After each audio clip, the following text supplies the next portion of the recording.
How's it going, guys? I'm Josh, and today I'm going to be teaching you how to take beautiful panoramas with your DSLR camera. So we're going to start with some pre-planning, followed by how to actually shoot the photo, and then cover how to edit it in Photoshop, as well as posting it on Instagram with the new carousel feature to get that beautiful sliding panorama, because I think that's the coolest thing ever. So a couple things I want to establish. First off, this is going to be a beginner tutorial. So if you've never shot a panorama before in your life, don't even worry about it. You'll be using manual settings in your camera by the end of the video. Second, if you're a little bit more advanced, you might still find some tips and tricks in this video, so feel free to stick around. And third, what is a panorama? A panorama is multiple images stitched together, so you can actually cover a really wide range in a really high quality photo. So sometimes you might be able to catch a photo of everything, but you'd have to crop it down to make it panorama size. You're losing all kinds of quality. With a panorama, not only can you go wider than ever and show this whole range of view that normally you'd have to turn your head to see, but it's also gonna be really high quality because it's gonna be, say, 6 images stitched together. And 4, you might be wondering if this guy even knows how to shoot a photo before I watch a whole tutorial from him. If you're curious, feel free to check out my Instagram over here.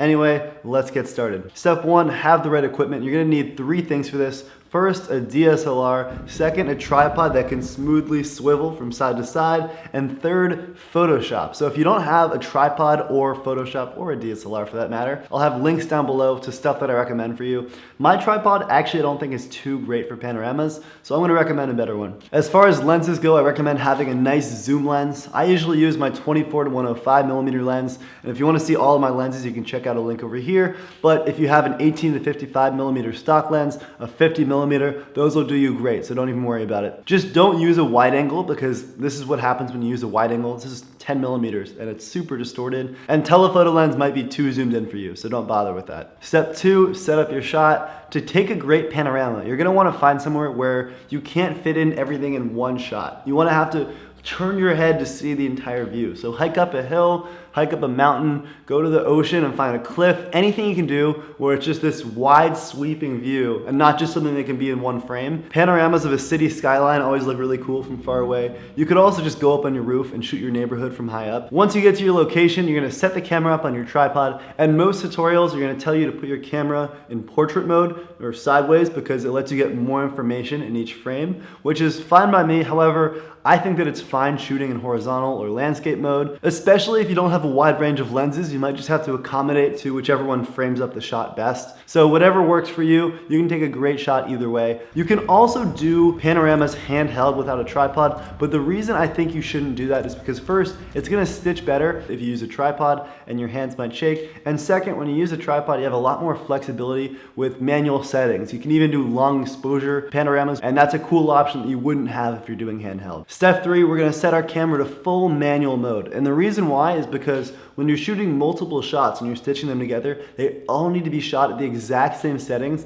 to stitch together smoothly. And if you have any sort of auto mode, auto ISO, anything, they might actually change between each shot, then you have different lighting and it's not gonna look good. Now we're gonna get all of our settings all squared away, and don't worry about composition, we'll get to that. Your camera should just be pointed in the general direction of what you're gonna shoot for now. So for step number 4, we're gonna set our shutter speed first, and the reason why is because shutter speed, aperture, and ISO all counterbalance each other, so you have to pick which one is most important to you. And I think shutter speed is most important for panoramas because it really affects the style of your shot. So if you're shooting in the middle of the day and it's super bright out, we're gonna start with the shutter speed of 1/250th of a second.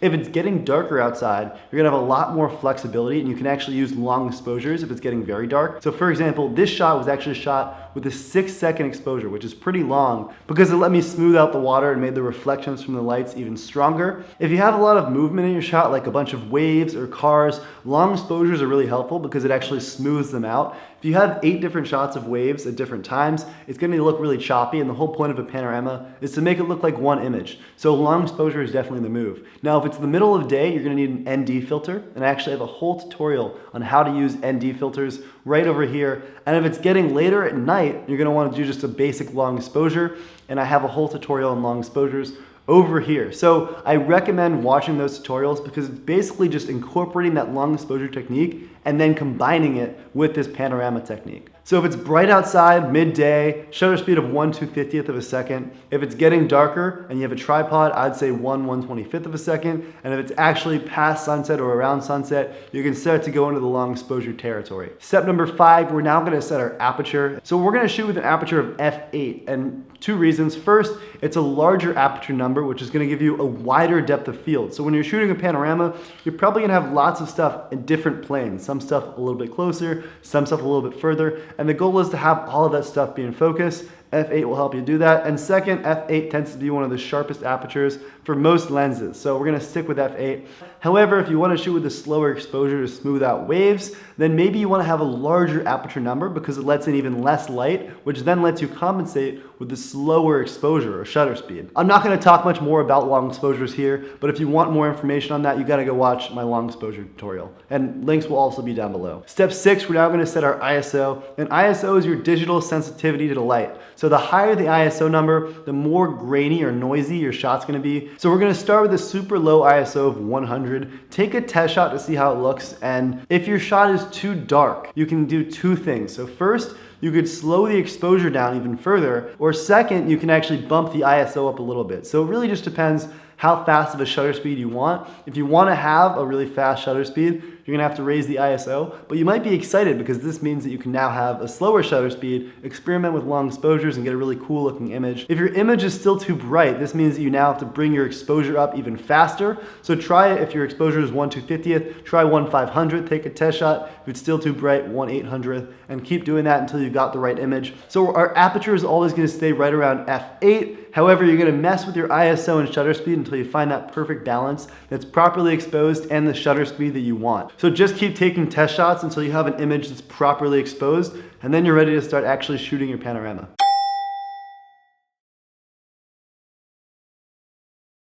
Step 7, focus the camera and think about what the most important part of the image is, or what most of the stuff in the image is and how far it is away from you, and focus on that. So for this image, I knew that the buildings across the river were all about the same distance from me, so I just focused on one building. So once your shot is focused, make sure to switch back to manual focus or stay in manual focus, because if you have autofocus on, it might try to focus differently between each shot in the panorama. And again, you wanna make sure all of your settings are consistent across the entire panorama. Step 8, now that your image is looking good, we're gonna figure out where we want our image to start and where we want our image to end. So actually practice swiveling your camera from that starting point to the ending point and making sure that the image is actually properly composed at both ends. And the biggest thing to watch for is to have the straight level horizon line. So your image might start with a level horizon line on the far left, but then as soon as you get to the end of it on the right, you realize that it's kind of crooked. If that's the case, your tripod is probably unbalanced. So make sure it's level. Another thing, when you're practicing your swivel, keep in mind you're actually gonna shoot more than you want on both ends of the image, because it's always good to have shot too much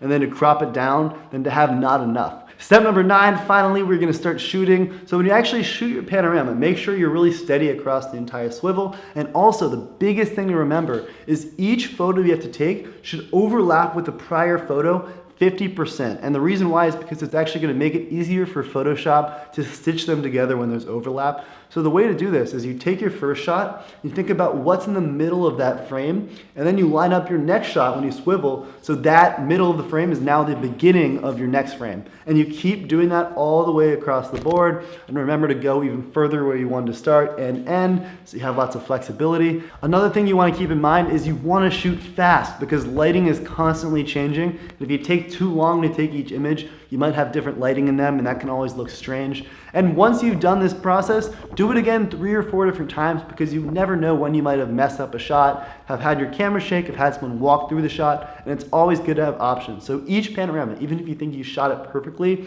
shoot it a couple times. And the way I recommend reviewing your image, of course you can't stitch it together yourself until you have a computer, but just open up the shots on your camera and scroll through them, trying to visualize what it'll look like, and make sure each shot looks pretty good. So the 3 biggest things to remember is to shoot fast, shoot the panorama multiple times, and shoot with lots of overlap 50% is key. And now that you have these images, it's time to start editing. Step number 10, you're now gonna batch edit the photos, and what that means is you're editing them all the same way at the same time. So first, open up all of them in Lightroom or whatever editing software you use, edit the first one, and then copy that and paste it on all of the other ones. It's important they're all edited the same way so that they're stitched together smoothly. Once you're done editing, you're gonna save all of the shots from each panorama in its own folder because it'll make editing easier. Step 11, open up Photoshop and hit File, Automate, Photo Merge, and then hit Browse and find your folder and select all of them. And then you're going to want to check blend images together and geometric distribution correction. You don't have to worry about vignetting because you're not using a wide angle, so it won't be a problem. Once you hit OK, it's going to take some time to process. It could be 30 seconds, could be a minute. And finally, once it shoots out your image, you're going to see you have a strange curved image rather than a nice, simple, beautiful panorama. So what you're going to have to do is crop it down to get that nice, perfect rectangle. So you have two options here. You could do unconstrained crop and try and find the biggest rectangle that fits all the image inside of it with no empty space within it. Or if you want to post this on Instagram, I recommend using a ratio that'll fit perfectly into squares so we can post it in the carousel feature. So to do this, you're going to want to use a crop ratio of either 1:3, 1:4, 1:5, 1 by anything so that it'll evenly cut up into squares. Another thing is when you zoom out, you might see little stitch lines in Photoshop. Don't worry, if you zoom in, you won't see them. And when you actually save the image, they won't be there. So you're totally good to go. And if you hate the internet, you are now totally done. File, save as, JPEG, and you've got a beautiful image to not put on the internet. Step number 13, for those of you who are a little more internet savvy and want to post it on Instagram. So first, you're still going to want to save your image as a JPEG and even as a PSD so you can edit it later, all in its entirety, because for Instagram, we're actually going to be cutting it up into little squares. So the carousel feature currently only allows you to post square format photos. So we're going to chop it up into squares, and to do that, first make sure your rulers are on. If you don't see those rulers in Photoshop, hit View Rulers and they should appear. So now you're going to turn on the crop tool and make it a 1:1 ratio, and we're going to crop the furthest leftmost square of the panorama. So crop that, have it saved as Panorama 1, and now we're going to crop the next leftmost square. So to do that, you're going to hit Control-Z to get back the original panorama, and now do the same thing you did originally. Get the little square going in the furthest left, and then hovering over the vertical ruler, you're going to take a little guide. So now move your square crop so it's on the right side of the guide. So you're hitting the next square in this panorama. Again, crop it, save it as a JPEG Panorama 2, and you can keep repeating this process until you have all of your squares lined up and ready to be posted on Instagram. And then you're gonna impress all your friends because you have a very cool looking panorama and a very cool feature on Instagram, and your life is golden. Step number 14, because you have a beautiful image, you're gonna post it on Instagram. So to post on Instagram, first we're gonna turn Bluetooth on our phone and we're gonna airdrop them. If you don't have an iPhone, you can always just do an email. So select the photos you wanna share on your computer, right click, share, airdrop, and then select your face, which should pop up. That's me as a little kid. And now you're gonna have all of the photos, high quality, on your phone, ready to post on Instagram. So it should open up your photo library, just go straight to Instagram. And to get the carousel feature going, you're gonna hold down on one of the photos, the first photo you wanna post, and they tend to airdrop a little bit out of order, so make sure you select them in the right order. And once you hit next, you can actually see that they look good. Scroll through once just to triple check, and there shouldn't be any seam. It should look like one perfect, beautiful panorama, and we did it.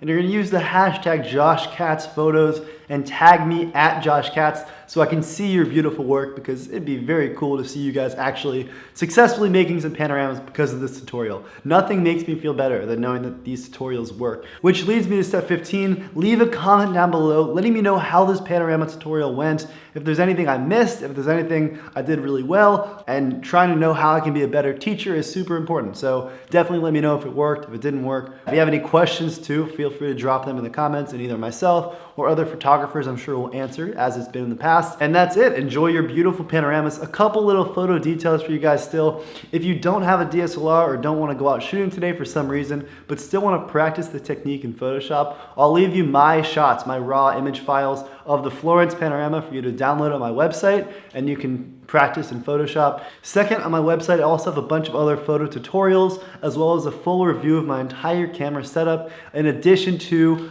prints of my best photos, all kinds of beautiful photo stuff on my website. Feel free to check all of that out. And also be sure to follow me on Instagram. I've got a Spotify playlist full of all my favorite music. I've got a Snapchat, all that good social media. Links will be down below. And final thing, if you want to see my new series where I review your photos, check it out right over here. And that is all I have to say. Thank you so much for watching. Best of luck shooting, and I will see you eventually.